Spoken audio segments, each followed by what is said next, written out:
Takrat, ko razmišljamo o kmetijstvu, razmišljamo tudi o prodaji kmetijskih pridelkov in velikokrat imamo tu težave, saj praktično tisti, ki pridela, zasluži toliko kot tisti, ki proda. Mogoče smo v teh razmišljanjih krivični, ker tudi prodati je težko in tudi to je posel. Pa vendarno so se nekateri odločili, da bodo drugače kot veliki marketi prodajali nekaj, kar je kmečkega, nekaj, kar je izvirnega, nekaj, kar je mogoče drugačnega kot tisto tam v tistem marketu. Vse tako pravijo. No in odšli smo po poti malih trgovin, ki prodajajo na veliko za kmeta na drugačen način. Ja, če bi lahko razmišljal o kmečki pridelavi na način trgovine, bi lahko rekel, da je to nekaj, kar se zagotovo prodaja. Pravzaprav že vsi potrošnik in tudi tisti sladokusci smo dojeli, da je tisto nekaj, kar je pridelano na kmetih, nekaj drugačno, ni industrijsko. Narejeno je s srcem, kot bi nekateri rekli, in pa zelo, zelo veliko odrekanja je, veliko organizacijskih problemov. Skratka, kmečki pridelek je nekaj drugačen kot tisti, ki bi ga naj prodajali veliki marketi.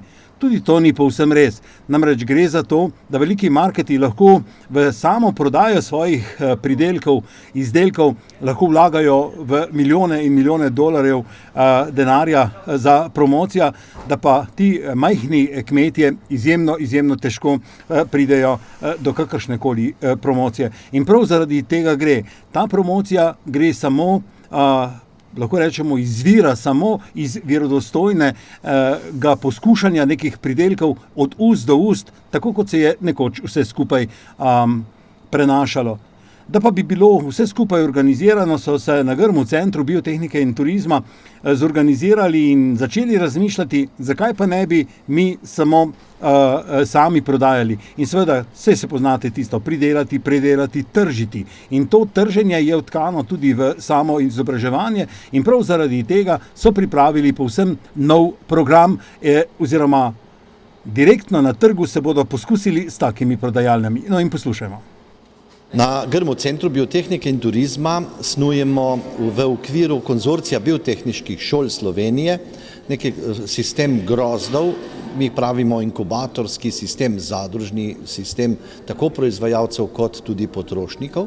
In temu primerno bi želeli organizirati na terenu tudi prodajo domačih slovenskih kmetijskih živilskih pridelkov in jih na nek način povezati direktno potrošniku. To bo ta sistem zaupanja vrednih pridelovalcev, ki bodo imeli obraz pogledati direktno v oči vsakemu potrošniku posebej in temu primerno tudi ustvarjati kratko verigo, torej od pridelovalca do potrošnika naj ne bi bilo več kot eden ali maksimalno dva logista ali posrednika. Temu primerno bomo zmanjšali seveda marže, obenem pa bosta imela tako pridelovalec kot potrošnik veliko dobrega, lahko boljšo vrednost, boljšo ceno in temu primerno tudi boljši uspeh svojih produktov. Take trgovince smo začeli ustvarjati, želimo narediti tudi neke vrste franšize, ki bodo drugačnega tipa, kot so pa obstoječe in temu primerno na nek način ustvarjati tudi potrošniško zadrugo v takih franšizah. Tam naj bi se posamezni potrošniki srečevali direktno s pridelovalci in naši diplomanti, naše šole bodo upravljali s temi trgovinami. Tako imamo v učilno okusov na Arkadah, pri Jurmanu kot eno tako kiosk trgovino in tudi še nekatere druge ustvarjamo tudi v tem času. Nekateri naši dijaki, bivši dijaki ali pa diplomanti to že imajo, nekateri si pa to želijo in ti poskusi, prvi poskusi so se začeli prav v Ljubljani. Ja, velika je tista logistika, ki jo je potrebno skupaj spraviti in to ima direktor zagotovo prav, saj so dnevni stržki v takih majhnih trgovinah majhni, da je transportna pot kljub kratkim potem draga, ker je zbiranje majhnih količin teh izdelkov pravzaprav drago, bomo temu rekli, pa potem vprašanja pakirnic, ki bi morale biti prijetne, okolju prijazne in tako naprej. O kvaliteti ne bomo zgubljali besed, saj je kvalitetna ta kmečka pridelava. In prav zaradi tega bi lahko rekel, da je vse tisto, kar se na tak način dobi verodostojno v roke, nekaj, kar je posebnega, nekaj, kar bi z grdo besedo lahko rekli butičnega, nekaj v teh majhnih trgovinicah, ki imajo zagotovo v sebi skrite velike reči. Anglija pravi manj razkošja, Francija vrhunska kvaliteta, Italija tradicija, Španija Mondragon, Avstrija vulkano, Portugalska vrhunske cene, Hrvaška kulen, priložnosti je veliko in prav zaradi tega gremo kar naprej. Ja, pogledali smo v trgovino, ki se imenuje Hruška, povsem na novo je odprta, no in poslušajmo, zakaj so jo odprli. Ja, v bistvu trgovinca je že nekaj časa odprta. Poskušali smo narediti eno tako ponudbo, ki bi zajemala pestrost slovenskega podeželja, družinskih kmetij. Poudarek imamo samo izjemoma ekosocialno kmetijo iz Prekmurja. Sicer je pa namen, da po dostopnih cenah ponudimo dobro hrano Ljubljančanom. Ja, lahko rečem, da je sam vstop v trgovino izjemno zanimiv, prijazen, predvsem pa lahko rečem izjemno oblikovno dovršeno postavljen in pa predvsem cenen, kot se temu reče. Namreč gre za to, da ti kmetijski pridelki ne bodo prenesli kakšnega razkošja v samih trgovinicah, pa vendarno prijazno, lepo in pa organizirano. Ves čas pravijo se bodo predstavljali in pa seveda ste nabrali te izdelke tako, da jih imate vsak dan. Ne, začetek je bil tak, da smo s tistimi kmetijami, ki jih poznamo, ki vemo, da dobro delajo, nekatere so ekološke, torej čisto vse, ki ponujajo svoje izdelke tukaj, so pa dejansko take, ki smo jih preverili, ne, se pravi, bili smo pri njih, pogledali smo, kako delajo, torej tudi tiste, ki niso ekološke, vemo, da delajo v naravi in potrošnikom prijazno.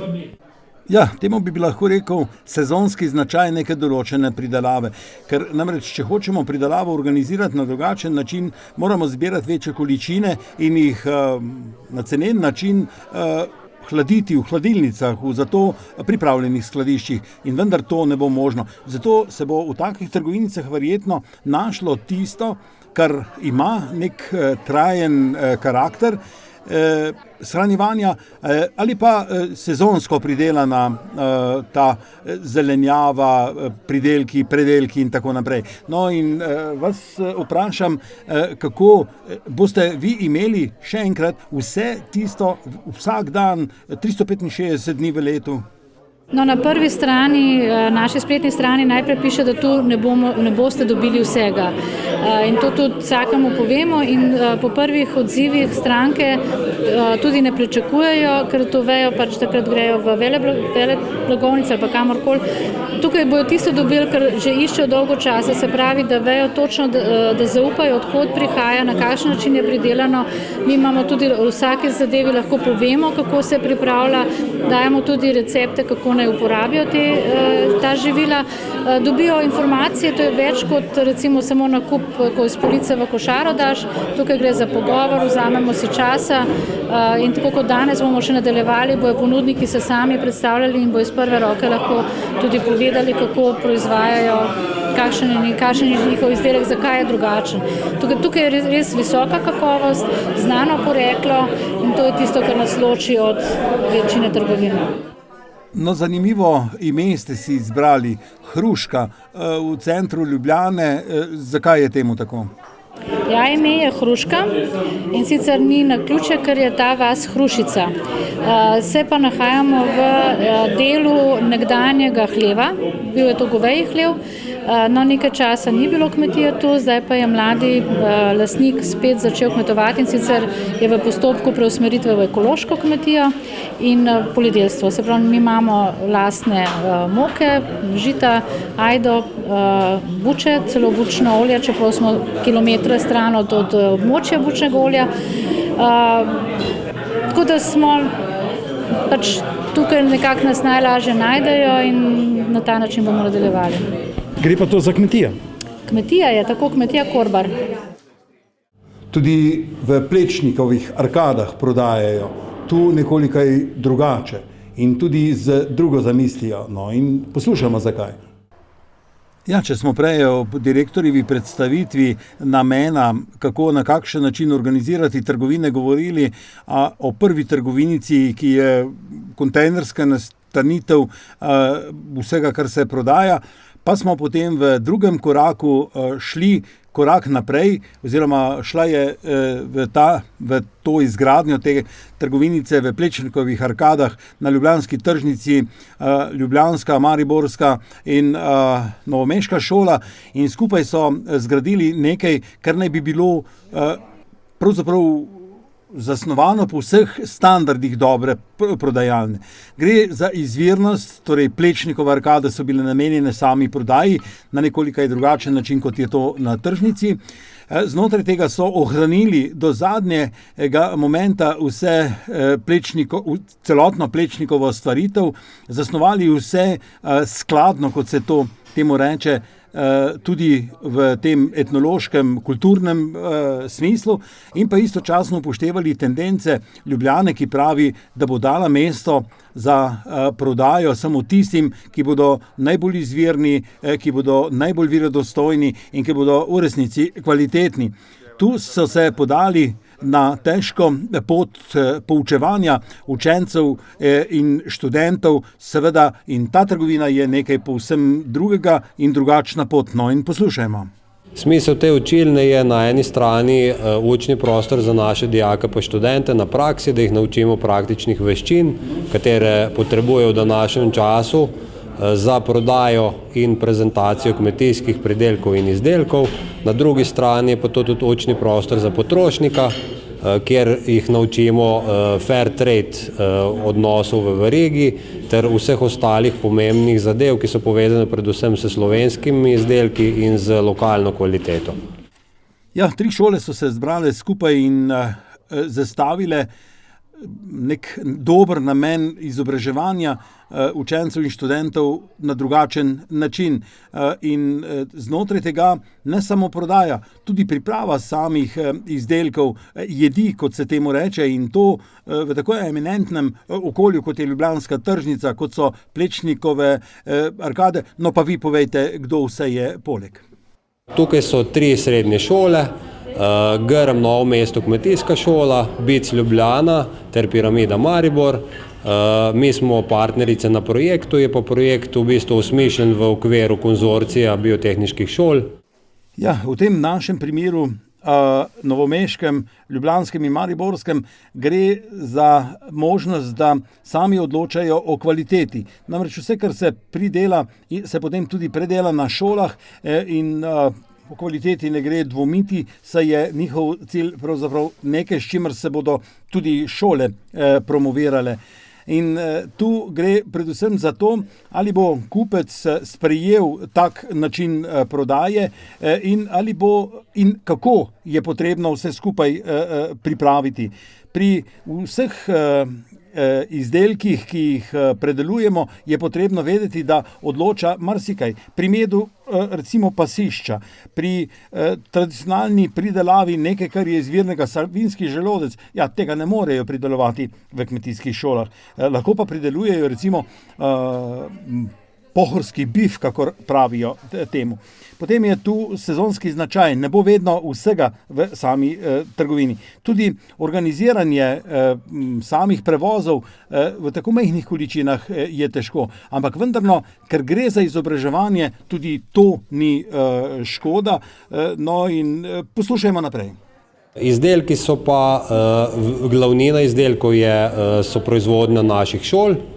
Potem so naši bivši dijaki in študenti, kateri imajo kmetije ter dopolnilne dejavnosti, glavnina je to. Goriškovi v Šentvidu so v nemogočih razmerah odprli prodajalno, ki pravijo, da je bila najprej vinotoč.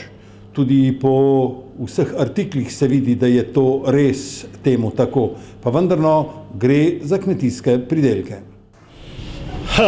Kako naj začnem? Trgovina je bila splet neke ideje, ki sem jo dobil v tujini in začel razmišljati, zakaj ne bi naredil to isto zadevo tukaj za slovensko robo slovenskih kmetov in probo to predstaviti našim ljudem, ki se pač prehranjujejo pravzaprav ne prehranjujejo, ampak kupujejo po raznih tujih centrih. In vezal sem par teh ljudi, ki sem jih poznal že odprej, in smo sestavili to, kar ste videli.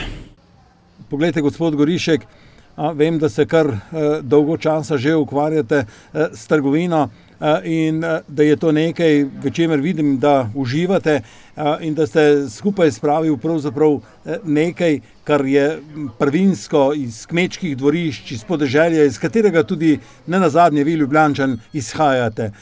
In povejte mi, kako je bilo s tistimi začetki in kako z vsebino? V osnovi izhajamo, začeli smo prvinsko z vinotočem. Za vinotočem je prišla vinoteka, za vinoteko je prišla žganjeteka, zdaj imamo še pivoteko, absolutno zraven pa še salamoteka. Tako na hitro sem poimenoval te naše sklope, s tem, da imamo zraven jasno tudi domače testenine, jajca in moke, pač vse, kar zraven pa še neki te manjši, bi rekel, delikatesni trgovini. No, če bi je poenostavil, bi lahko rekel, gospod Gorišek, da je nabiranje teh kmečkih pridelkov za vas, ki ne živite v tem kmečkem okolju, nekoliko težko, pa vendarno pravite, da zagotovo za vsak izdelek veste, kje ga kupite in da je verodostojen. No, povejte mi, kako je s tem. Predvsem, ko grem iskat robo, je to, da vidim živali doma, če grem po salame, da ni to kmetija tipo, da edina žival je sosedov pes na dvorišču.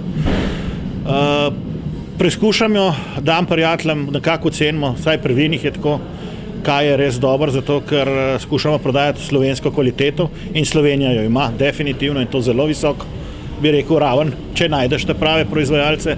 In meni moram reči, da kar uspeva, tako da, kaj ne rečem, škoda, da ta slovenska proizvodnja, kmečka, manjša, ne prihaja bolj do izraza v večjih centrih.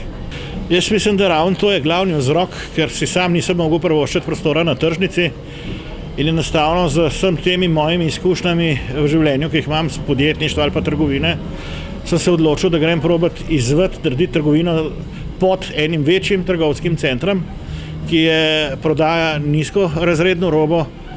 In zaenkrat je borba težka za preživetje, ampak se ne damo. Poglejte, recite mi pošteno,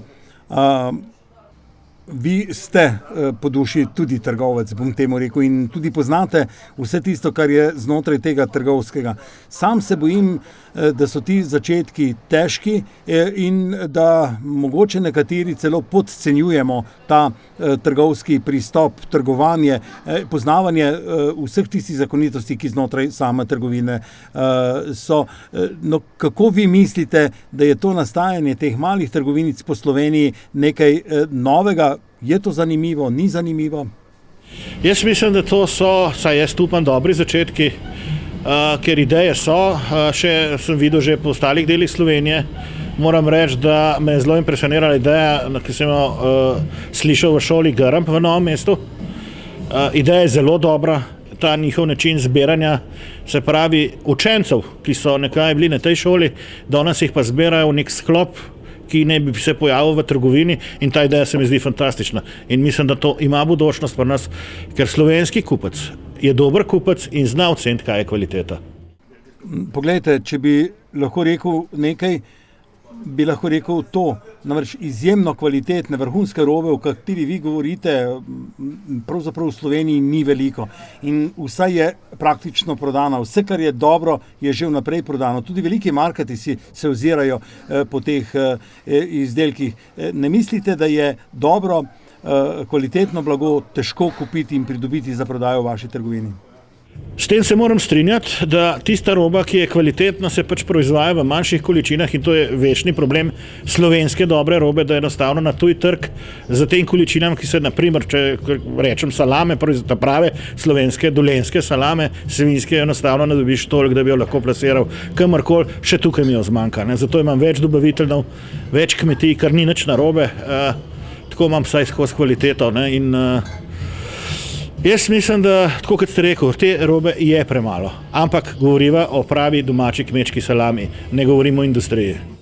No, če govorimo o samih pridelkih in o tem, kaj je izjemno kvalitetnega, tu bo potrebno še marsikaj postoriti, tudi dogovoriti se in združiti mogoče skupaj kakšne pridelovalce v malo večje predelovalnice, predvsem zaradi tega, da bo tisto, kar se prodaja v trgovini, na razpolago 365 dni. Mi bomo našemu kupcu lahko dopovedali, da pravzaprav sezonskost pomeni nekaj cenejše, da se seveda jagode jedo takrat, ko jih je v izobilju in takrat so poceni. Če jih hočeš jesti januarja, je to zelo, zelo drago. Da bomo lahko tudi vsaj 80% izdelkov pripravili pod imenom znani izdelki in 20% posebnosti, ki bodo posebej vlekle. Tudi tu je še nekaj možnosti. Pa ne gre za savinjski želodec, žitno klobaso, koline, ne gre za marmelade, sokove in tako naprej. Vse to je tisto, kar bomo lahko postorili še v prid tem malim prodajalnicam. No, mi pa gremo naprej. Lahko pa bi rekel ob koncu, da me je najbolj presenetila misel lastnice trgovine na Bledu, ki je rekla: jaz prodajam samo tisto, kar tudi sama imam rada in predvsem tisto, kar je vrhunske kvalitete. Na tak način hočem in želim promovirati Slovenijo. No in poslušajmo, kaj je povedala. No, prvo, mi smo edina trgovina v Sloveniji, ki predstavlja izključno slovenske zaščitene prehrambene izdelke s poreklom ali z geografsko označbo. To je naša posebnost, ne samo na Bledu, ampak po celi Sloveniji. Ja, če iščem tisto notranjo vsebino, bi lahko rekel, da je poiskati vse zaščitene kmetijske pridelke v Sloveniji bilo težko, da je znotraj tega bilo kar nekaj dela in potem kasneje s temi kmetijskimi pridelki oditi na Bled.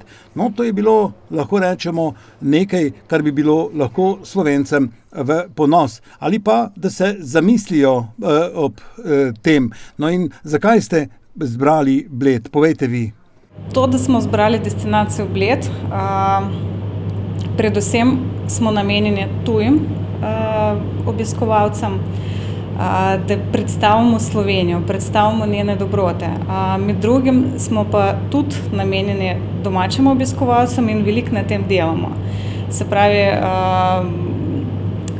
dajemo oglase, reklame, ogromno je takega pristnega kontakta, hodimo, se pravi, od hotelov do hotelov, od gostilne do gostilne, predstavljamo se, da čim več ljudi zve o nas.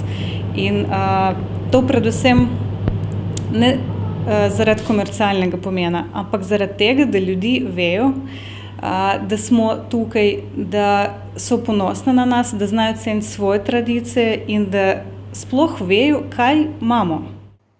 Ja, lahko rečem, da je to povedano, lahko bi rekel, da bi se mnogi lahko zamislili ob tem, da je pomen pravzaprav v predstavitvi nekaj, kar je slovensko, kar je slovenski ponos, kar je naša kultura, kar je naša izvirnost. In prav zaradi tega, da nam to povedo tako na tak način na Bledu, sem bil še posebej vesel. No in je bilo težko najti vse te izdelke, ki jih imate, sicer v manjši količini, pa vendarno samo vrhunske kvalitete, samo tiste, ki so evropsko zaščiteni.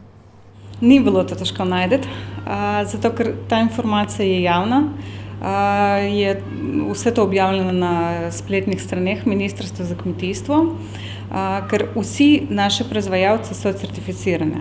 In je pa bilo precej dela, ko smo hodili po celi Sloveniji, obiskali smo vsakega proizvajalca in bolj smo zbirali med njime najboljšega, ki je bil bolj prilagodljiv, da bo zmeren na zaloge, to, kar imamo, kar predstavljamo, to, da bo to sigurno kvalitetno in to je pač to. Pa predvsem, da je ta pristen odnos med dobaviteljem pa kupcem. Ne vem, koliko vas je, ki bi lahko našteli vse, kar je evropsko zaščitenega v Sloveniji. Sam vem za cviček, no vi povejte. Se pravi, bom začela z mestnih dobrot. Se pravi, to so kraški pršut, zašink, panceta, prekmurska šunka, kranjska klobasa, zgornji savinjski želodec, prleška tinka. Potem imamo sirni izdelki in je to mohant, tolminc pa boški sir. Potem so ekstra deviško oljčno olje slovenske Istre, imamo od 3 dobaviteljev, naprej štajersko prekmursko bučno olje, pa piranska sol je tak velik asortiman, naprej je kraški med, pa kočevski gozdni med, pa slovenski med. Potem od vin imamo predstavljeno 6 vrst vina PTP, se pravi cviček, teran, metliška črnina, beli bizeljčan, rdeči bizeljčan in ritoznojčan. Potem imamo odžganja. Odžganja imamo kraški brinjevec, slivovec, brkinski slivovec, naprej imamo pelinkovec, borovničevec, pa razne sorte veljamovke in to je to. Ja, tisti dan na Bledu mi je bilo lepo in toplo pri srcu. Zakaj? Zvedel sem, koliko veljam. Morda nisem vedel. Morda večni skeptik v razvoju sedaj še bolj verjamem, da bodo te male trgovinice zagotovo tisto, kar bo nam, Slovencem, nalilo čistega vina. Ja, in še, lahko bi rekel, da so to posamezne trgovinice, je pa vse več v Sloveniji. In če kaj drži, tako kot pri vsem, morali bi stopiti skupaj in zainteresirati posameznike, da bi izdelke ali pridelke predelali in jih pripravili za trgovino na tisti izvirni način, tako kot gre. In prav zaradi tega se mi zdi, da je izjemno pomembno, vrhunska kvaliteta je tista, ki bo delala te izdelke zanimive.